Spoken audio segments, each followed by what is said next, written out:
Salut! Aujourd'hui, épisode 9. Les pièces commencent à rentrer. Pas la panne à l'huile, mais plusieurs autres pièces que j'attendais. C'est une bonne nouvelle, puis ça va pouvoir débloquer beaucoup de facettes dans le projet. Ouais, comme vous voyez, la boîte puis la cabine n'est plus sur le frame. J'ai eu un super bon coup de main de mes chums de Old and New School Car Club qui m'ont fourni leurs bras pour pouvoir enlever ça. Encore un gros merci les boys, c'était bien apprécié. Pour revenir à notre projet de la journée, cross-member de transmission puis support à moteur, on start ça direct là. Pour mon support de transmission, qu'est-ce que je veux faire?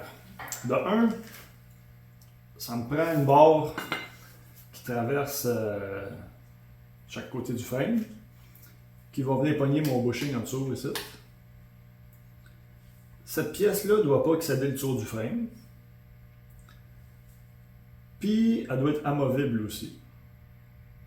Fait que si on veut qu'elle soit amovible, ça veut dire qu'elle n'est pas soudée fixe sur le frame. Et puis, moi, je veux que ça rajoute de la structure au frame. Pour pas qu'il soit comme flexible comme ça, tu sais. Puis...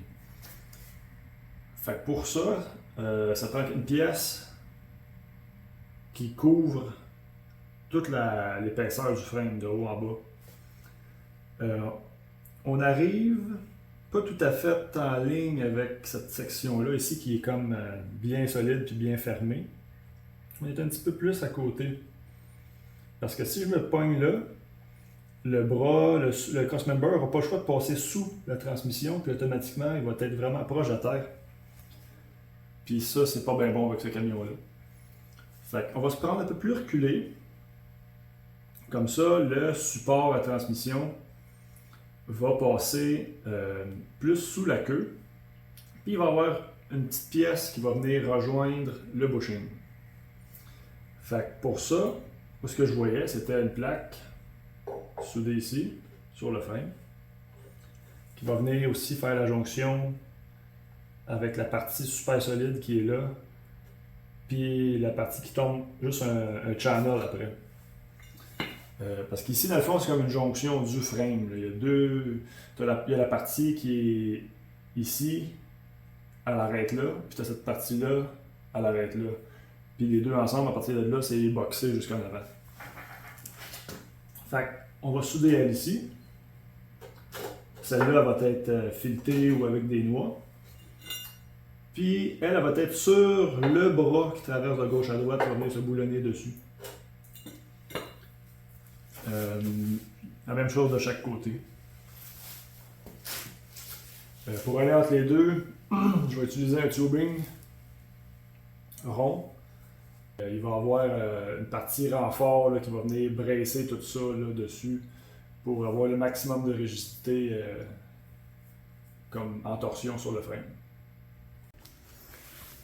Bon, on peut voir, là j'ai commencé par tout nettoyer l'anti-rouille. On voit que l'anti-rouille a quand même bien fait sa job. La peinture d'origine qu'il y avait sur ce frame-là, c'était pas de la bien bonne peinture. Puis, mélangé avec l'anti-rouille, c'est comme ça se diluait. Boum, boum, boum. Ça, c'est les plaques que je vais utiliser.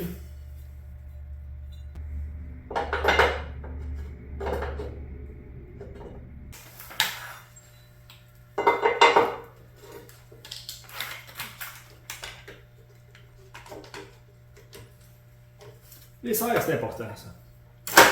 C'est des troisième mains, des fois les quatrième mains, même la cinquième main.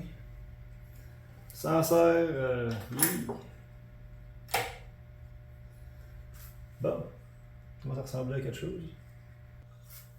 Ouais, ma plaque ici n'est pas tout à fait appuyée sur toute sa longueur. Il va falloir peut-être que je me découpe une pièce pour venir corriger l'espace ici, en bas puis en haut. Parce que le frame n'est pas tout à fait de la même largeur. Il rapetisse un petit peu ici. Mais pour tout de suite, je devrais être bon pour taquer à 4 points. Puis faire l'autre côté, puis commencer à fabriquer la pièce qui va au milieu. Moi, en tout cas, au début, quand je faisais des trucs du genre, c'était pas rare que je shootais ça full, puis qu'après ça, finalement, c'était pas tout à fait ça. Il y avait des corrections à faire, puis vu que c'était sous des full, c'était fini. À cette heure, je vais plus mollo, ça soudure au départ. Là, je teste un peu, puis je vérifie mes trucs, puis quand je suis bien certain que tout est correct, là, on soude full.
Ouais, bon, il y a eu un petit fuck avec la caméra. Ce que j'en étais rendu, en fait, c'est que mes plaques que j'ai reboulonnées par-dessus, ben j'ai mis des petits shims entre les deux. Des petits shims de 15 millièmes chaque côté. Fait que j'ai 30 millièmes de jeu présentement, là, même que j'enlève les shims, parce que cette pièce-là, on ne veut pas qu'elle soit trop tight, il faut qu'elle soit facile à installer et à remettre.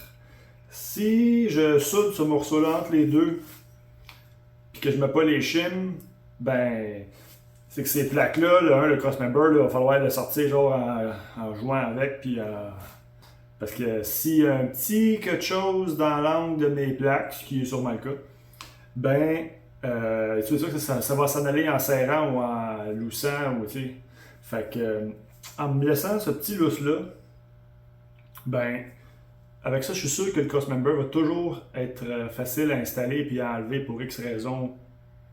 Fait qu'une fois la job faite, ces shims-là, je les enlève. Puis quand je vais le resserrer, 30 millièmes, c'est pas grand-chose, mais juste assez pour que ça aille bien. Ça, c'est le morceau qui va aller entre les deux. Le lui, je l'ai... Je sais pas pourquoi il servait ce tube-là. Il a déjà servi à quelque chose d'autre, en tout cas. Lui, il va aller entre les deux. Peut-être serrer un peu. Ok, on va l'ajuster avant. Il va aller entre les deux, dans le bas, pour pouvoir aller pogner le bushing.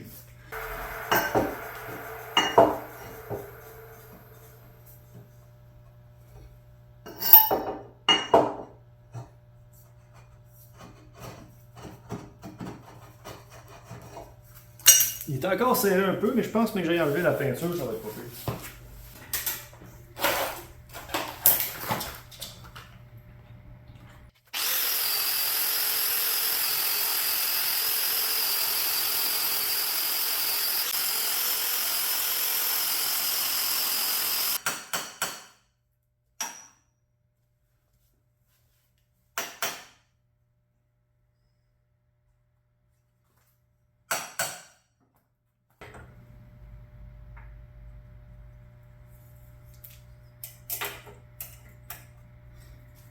Pas pire.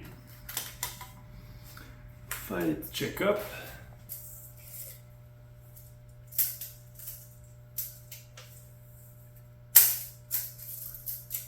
Cette 16.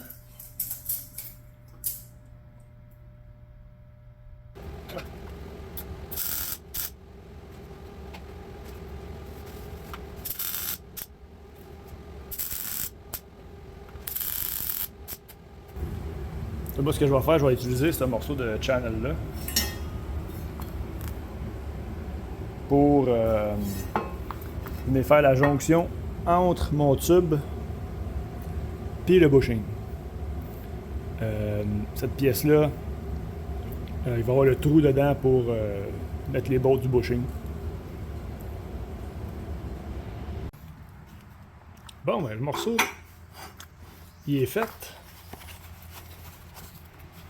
Il s'en vient ici comme ça, lui. Il reste à ajuster l'angle. Ce que je vais faire, je vais percer les trous où est-ce qu'ils vont. Puis, je vais pouvoir le fixer sur la transmission. Il va se tenir tout seul à la bonne place pour le taquer.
Bon.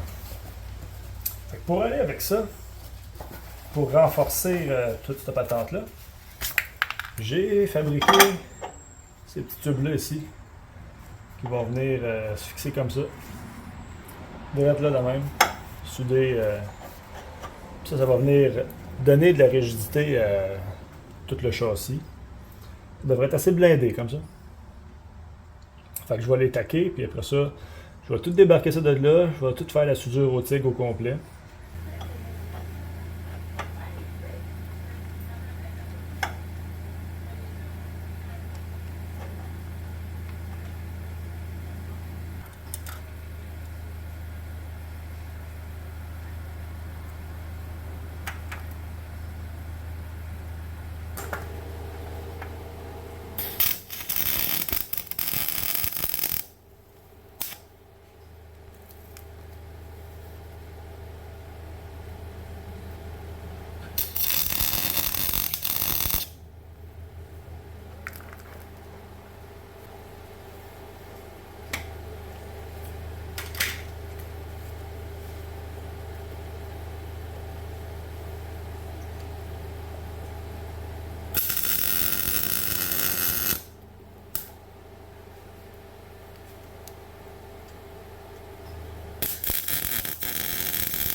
Fait que finalement, c'est ça que ça donne.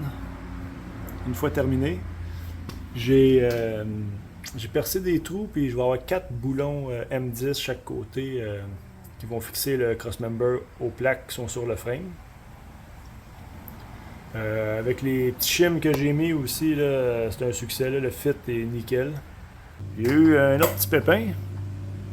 On aime ça les pépins. Ça c'est le crossmember que j'ai fait aujourd'hui. Puis ça c'est celui que j'ai fait hier. J'ai pas refilmé tout le rassemblage du crossmember, mais faire une histoire courte, il a fallu que je le recommence. Pourquoi? Parce que lui, le premier, je l'ai fait avec du métal que j'avais. Puis c'était du bon métal, excepté que les morceaux qui étaient ici, c'était des morceaux en acier galvanisé. Puis l'acier galvanisé, ça contamine le bain de fusion quand ça brûle. Dans certains cas, comme à Rod, ça dérange pas trop. Mais au MIG puis au TIG, on oublie ça, là, c'est inimaginable de souder ça. Puis au MIG, c'est comme un coup de dé un peu, là, si ça fait pas de la marde ou si c'est correct. Dans mon cas, c'était de la marde. J'avais commencé à essayer de grinder les soudures pour les refaire, puis finalement, j'ai juste fait fuck off.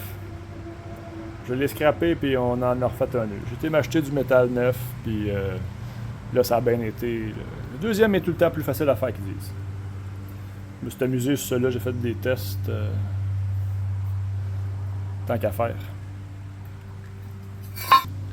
Fait qu'on a officiellement le crossmember de transmission qui tient la transmission pour de vrai. Fait que comme je disais, tout le temps des petits pépins, des trucs qu'on passe pas nécessairement sur le coup. Les deux morceaux qui étaient en acier galvanisé, eux, ils étaient peinturés. Fait que ça paraissait pas que c'était de l'acier galvanisé. Puis je trouvais qu'il venait beau, puis un coup brossé, j'étais comme tabarnouche. Des beaux morceaux. Mais finalement, il n'y avait rien de bon à faire avec ça.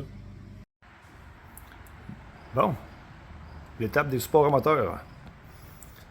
Là, ce que je vais faire, je vais couper 2 tacks sur 4. Je vais casser les 2 autres. Comme ça, les tacks craqués, eux, ça va être ma référence pour remettre les pièces à la même place. Fait qu'avec ça, je vais aussi percer les braquettes aux endroits où je veux mettre des bolts. Puis ça va barrer la position des pièces en place.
Ouais, ben pour mon petit truc, d'avoir fileté les 2 plaques puis le frame, à date, ça va vraiment bien. Ce que j'ai fait, c'est que la plaque qui se fixe sur le frame, elle, les trous, je les ai drillés pour enlever les filets. Fait que j'ai gardé vraiment le diamètre exactement du boulon. Fait qu'elle, les bottes passent à travers, puis ça me permet de la visser sur le frame des filets qui sont dedans. Mais ça m'a permis aussi de faire les trous précisément dans l'autre moitié. Fait que ce que j'ai fait, c'est que vu qu'elle a gardé ses filets, Ben les vis, ils passent à travers la plaque, puis on peut les mettre ensemble. Fait que là, j'ai pu les mettre sur la presse drill. Les deux plaques étaient vissées ensemble. Fait que ça m'a permis de faire des trous précis. Puis qui vont bien faire, même que j'arrive sur le frame.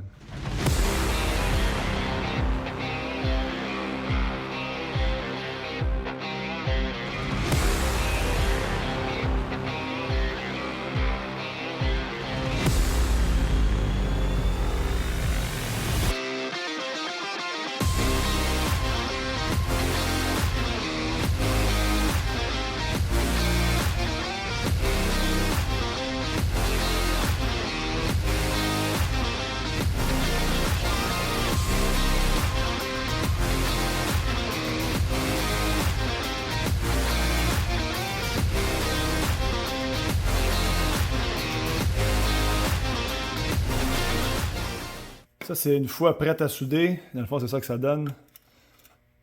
Quand les trous... dans le fond, j'ai fait les trous pour encastrer les noix dans le frame. J'ai chanfreiné un peu les bords là, pour éclairer les soudures. Et puis, je réinstalle ça. Je m'assure que les tout en ligne. Je peux se mettre mes deux boulons pilotes. Puis après ça, on soude ça full.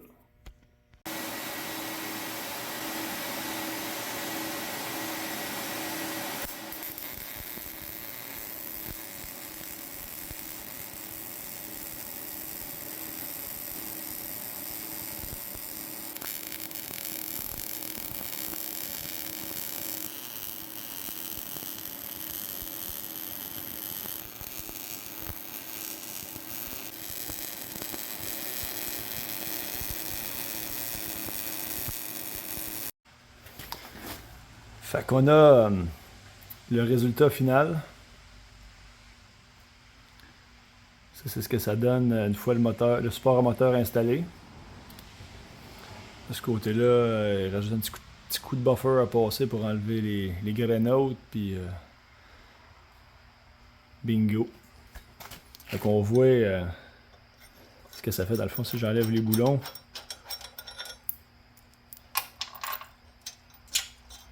Chaud, chaud.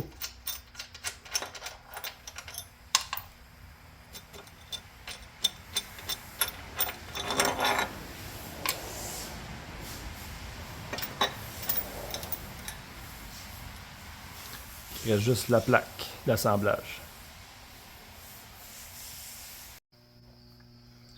Ben, c'est enfin ça qui conclut l'épisode 8. L'épisode 8 qui n'a pas été facile à faire quand même.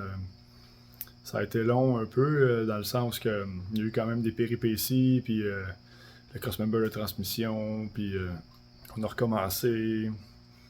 Puis entre le premier tournage puis celui d'aujourd'hui qui conclut, ben il y a comme 4 semaines d'écart, tu sais, fait que j'ai été débordé pas mal. Là. À job, on avait bien de l'ouvrage, puis chez nous, il y avait bien de l'ouvrage. Des travaux que je voulais faire absolument, avoir l'esprit tranquille, puis me dire que c'est fait. Fait que, à part de ça, quand même pris le temps un peu de relaxer, vu que j'étais en vacances. Pris une couple de journées pour aller faire du bateau, puis c'est pas juste les projets non plus. C'est un hobby. Hein. Puis dans des projets comme ça, ben, moi, je considère ça pas comme un sprint, c'est comme un marathon. Ou un enduro. Peut-être plus un enduro. Mais tout ça pour dire que, tu sais, des fois, la meilleure manière de sauver du temps, c'est de prendre son temps puis de pas recommencer, tu sais. Faire les choses comme il faut. Chaque opération, bien fait. Puis on passe à l'autre, tu sais. Puis la quantité d'opérations qu'il y a à faire, faut pas trop revenir en arrière parce que là, c'est là que c'est démoralisant. Parce que c'est une question de morale, en fait. C'est, quand ça va bien, ça va bien. Quand ça va pas bien, les morceaux, briser des morceaux, ou les mauvais morceaux, acheter les mauvais morceaux, ça c'est fâchant, ça. Mais plus fâchant que ça, je pense, c'est quand tu fais faire des morceaux, pis c'est pas correct. Ça c'est fort cher. Puis, dans l'ensemble, c'est pas mal ça. Là, j'ai reçu vraiment beaucoup de morceaux. Puis j'ai reçu vraiment beaucoup de matériel. Je vais vous montrer ça. Du beau fer. C'est tout le fer qu'il faut. Puis pour fabriquer pas mal tout ce que j'ai à faire. Je vais vous le montrer, j'ai tout fait. Ça, vous allez voir, ça va faire plusieurs affaires, ce morceau-là. Pour rigidifier la structure en avant, mais aussi ils vont servir un peu de fausses ailes au camion. Puis ça, j'ai un plan pour ça, là, que j'espère que ça va marcher. Ensuite, là-dedans, j'ai une tige d'aluminium de 5,8 de gros. Ça, cette tige-là, ça va être pour machiner des pièces qui vont servir pour les braquettes, pour la pompe à power steering et pour l'alternateur.